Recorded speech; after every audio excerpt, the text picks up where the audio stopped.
तक की कहानी में आज दुनिया की इस नायाब मुर्गी के बारे में जिसका गोश्त काला और अंडे सफेद होते हैं। ये दुनिया की महंगी तरीन नस्लों में से एक है। इस नस्ल को अय्याम सिनामी के नाम से जाना जाता है।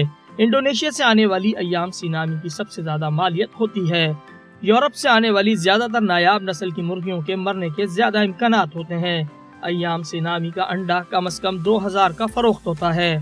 मुर्गी का गोश्त 40 से 45 हजार रुपए किलो है। एक दरमियानी उम्र का जोड़ा 80,000 का मिल जाता है। इसकी डिश दुनिया की महंगी तरीन डिशेस में से एक है। अय्याम सिनामी नामी मुर्गी से लोग अच्छे खासे पैसे कमा रहे हैं। इस नायाब नस्ल की मुर्गी को बैरून मुल्क फरोख्त करके भी बेहतरीन ज़र मुबादला कमाया जा सकता है। पाकिस्तान में अभी मुर्गियों की तादाद 1000 भी नहीं, लेकिन लोग अब इस मुर्गी की फार्मिंग में दिलचस्पी ले रहे हैं।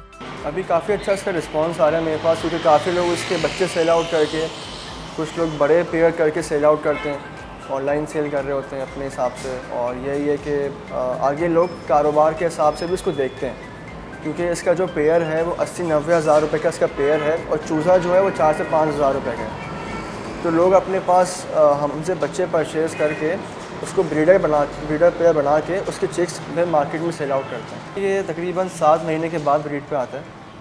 तो उसमें यही है कि हम इसके ट्रायो सेट बनाते हैं, जिसमें 1 मेल और 2 फीमेल और 3 फीमेल हम लगाते हैं 1 मेल के साथ। तो उसमें हमें हफ्ते के 3 से 4 एग्स आते हैं, 2 फीमेल्स और 1 मेल ट्रायो सेट के। तो उसमें यही कि जब छोटा बच्चा आप परचेज़ करते हैं 1 वीक का, तकरीबन वो 7 महीने बाद ब्रीड पे आता है।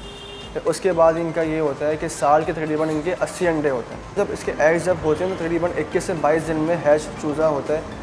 तो उसके बाद आप समझ लें कि 15-20 दिन हम उसको मशीन में रखते हैं ब्रूडर के अंदर। तो उसके बाद हम केजेस में वगैरह इसको बड़ी स्पेस के अंदर छोड़ते हैं, जहाँ पे थोड़ी रनिंग के काबिल होते हैं। उसके बाद फिर हम उसको सेल आउट कर लेते हैं। जैसे कि आपने देखी एक्जॉटिक चीज़ें, उसमें लोग यही करते हैं कि जैसे कि हैमस्टर्स के पेयर ले गए, गिनी पिग के पेयर्स ले गए। तो लोग जब चीज़ें लेके जाते हैं तो उसके लोग ब्रीडिंग भी करवाते हैं अपने पास में। ब्रीडिंग करवाने के बाद लोग फिर अपना एक बिज़नेस शुरू करते हैं आहिस्ता आहिस्ता। फिर एक के बाद, जैसे कि हमने इसको शुरू किया था, जैसे हमारा शौक़ हुआ था, एक चीज़ से हमने फिर 10 चीज़ें कर ली थी इस तरह ब्रीड करवा के। लोग भी इस तरह करते हैं कि इसको एक बिज़नेस की तरफ लेके जाते हैं और फिर यही करते हैं कि एक चीज़ सेल आउट करके दूसरी चीज़ अपने शौक़ में लेके आते हैं। तो उसमें यही होता है कि उनका शौक़ भी चलता रहता है इस चीज़ के अंदर और शौक़ कभी ख़त्म नहीं होता इनका।